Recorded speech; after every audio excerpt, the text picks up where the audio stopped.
this activity, students will explore another way to make their Connects cars move. They will be building propeller-powered cars. These propellers are driven by rubber bands, just like the last activity, but instead of directly driving the axle, they will be spinning a propeller, which will push air behind the car to make the car move. That air that's pushed behind the car is known as thrust, and that's what you'll be exploring in this activity. After activities 1 through 3, students should have a pretty good idea of ways that they can test their cars. So if you'd like, you can let the students define their own design challenge. The two obvious design challenges are maximum speed and maximum distance. You can also have the students try for maximum efficiency, or distance divided by number of turns of the propeller. Note that in this activity, the efficiencies will be much lower than the efficiencies in activity 1 because it takes many more turns of the propeller to get this car to move than it did for the spool car. Before beginning this activity, it's important to emphasize a few points about safety. The propellers used in these cars are composed of many small metallic parts, and if these parts are put under too much stress, they may come apart at high speeds. For this reason, it's important for the students to follow the guidelines very closely. Don't use more than 2 rubber bands in any car.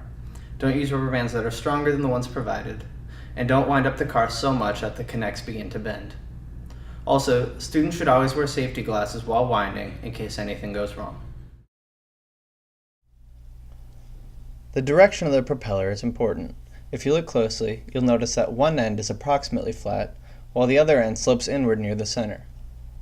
The direction that the propeller faces determines whether the car will be pushed or pulled when the propeller turns. Let the students experiment with this. To build the propeller, put the brass bushing through the center of the white Connects piece, and then put the J-hook through the opposite direction. Add the second brass bushing, and then screw the J-hook into one end of the propeller. Be sure to screw it on tightly so that the propeller does not come apart when the rubber bands are added.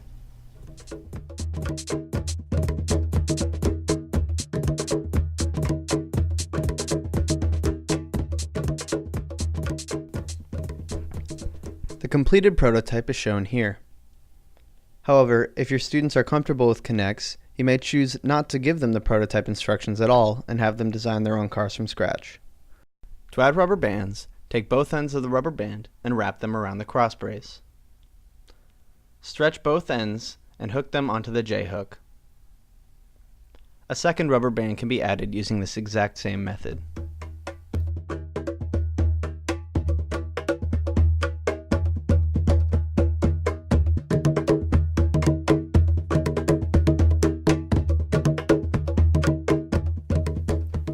To wind up the cars, turn the propeller.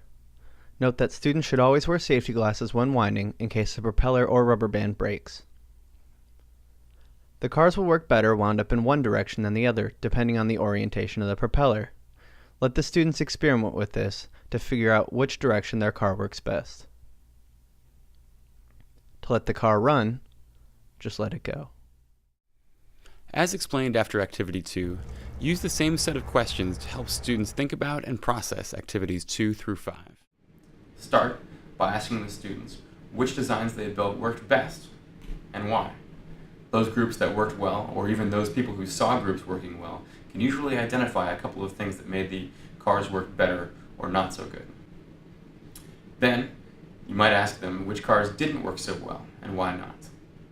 Finally, it's always good to ask the students, what would you do to improve your designs? All engineering designs can stand improvement, even many of the ones in production. And so it's great for the students to think about what ways can their designs be better. None of these cars are going to be perfect.